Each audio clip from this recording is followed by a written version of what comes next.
Hello hi how are you. Spectrum भी पढ़ लिया है, बिपिन चंद्रा भी पढ़ ली है मॉडर्न हिस्ट्री के लिए, लक्ष्मीकांत को भी रट लिया है। बट जब भी क्वेश्चन करने बैठते हैं तो क्वेश्चन के आंसर्स नहीं समझ में आते हैं। लगता है कि ये क्वेश्चन तो कभी पढ़ा ही नहीं, ये क्वेश्चन तो कहीं पे आया ही नहीं किसी बुक में।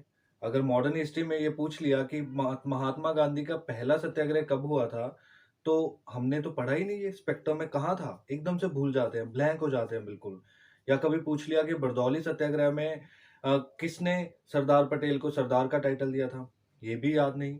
या फिर महात्मा गांधी ने कौन सा कांग्रेस के सेशन को प्रिजाइड किया था, वो भी याद नहीं। तो इन सब चीज़ों से बचने के लिए और आपको अपनी मेमोराइजिंग एबिलिटी बढ़ाने के लिए क्या करना चाहिए, और अपने अंदर एक कॉन्फिडेंस बूस्ट इन करने के लिए, क्योंकि हमेशा क्या रहता है कि जब हम एक बुक को पढ़ लेते हैं, 2 बार पढ़ लें, 3 बार पढ़ लें, हमें उस बुक के बीच में जो एक जिस्ट है मेन, उसकी जो स्टोरी है, वो समझ में आ जाती है। हमारे सबकॉन्शियस माइंड में एक स्टोरी डेवलप हो जाती है कि ये बुक ये बताना चाह रही है हमें। बट जब हम क्वेश्चंस की बात करें और स्पेशली ऑब्जेक्टिव क्वेश्चंस की बात करें, तो हमें पॉइंट टू पॉइंट हर एक लाइन में से क्वेश्चन को देखना पड़ेगा कि कहाँ से क्वेश्चन बन सकता है और कहाँ से नहीं बन सकता। और ऑल्दो आप भी इस बात से एग्री करेंगे कि एक एस्पिरेंट के लिए लाइन टू लाइन में क्वेश्चन डिटेक्ट कर पाना बहुत मुश्किल होता है, और स्पेशली बिगनर के लिए तो बहुत ही मुश्किल होता है। तो क्या किया जाए? आपको मैक्सिमम नंबर ऑफ क्वेश्चंस, जितने आप क्वेश्चन लगा सकते हैं, जितने भी आप क्वेश्चन लगा सकते हैं, आप 10,000 क्वेश्चन भी लगा सकते हैं तो वो लगाइए। जितने आप ज़्यादा नंबर ऑफ क्वेश्चंस लगाएँगे, उतना ज़्यादा आप में कॉन्फिडेंस बूस्ट होगा, उतने ज़्यादा आपके चांसेस प्रीलिम्स में पास होने के बनेंगे। जितने भी आप टॉपर्स की इंटरव्यू देखोगे, जितने भी आप ऐसे लोगों की जिन्होंने 5 बार, 6 बार इवन अपना साथ प्रीलिम्स पास किया, ऑल्दो मेंस में नहीं कर पाए but prelims her bar crack करते थे।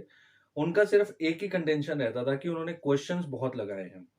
आप एसएससी की बात कर लीजिए या कोई भी आप स्टेट पीसीएस की बात कीजिए, आप उसको इसीलिए पास नहीं कर पाते हैं क्योंकि आपको क्वेश्चंस की फॉर्म नहीं पता होती है, कौन से फॉर्म में क्वेश्चन आ जाएगा।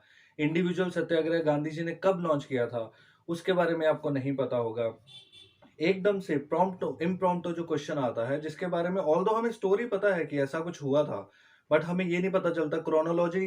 आजकल तो क्वेश्चन ये भी आता है कि क्रोनोलॉजी आपको सेट करना होता है कि आपको इंसिडेंट दे दिए कि बरदौली सत्याग्रह हुआ, फिर थर्ड राउंड टेबल कॉन्फ्रेंस हुई, फिर उसके बाद नेहरू रिपोर्ट आई, या फिर इंडिविजुअल सत्याग्रह हुआ, इनको क्रोनोलॉजिकल ऑर्डर में अरेंज करें। ये ऐसे क्वेश्चंस को अटेम्प्ट कर पाना मुश्किल हो जाता है।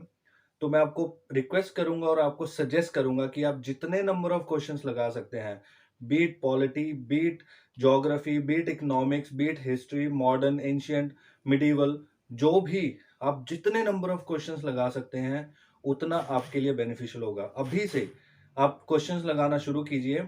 अगर आपने पढ़ा भी नहीं है किसी चैप्टर को अभी तक, तो आप उसके क्वेश्चंस लगाइए।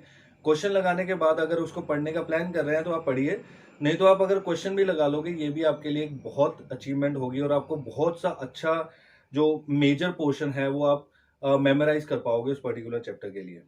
तो आई होप कि आपको यूजफुल लगेगा ये वीडियो, और आपके लिए हेल्पफुल जरूर रहेगा प्रीलिम्स में और बाकी स्टेट पीसीएस में। Thank you so much for watching this video.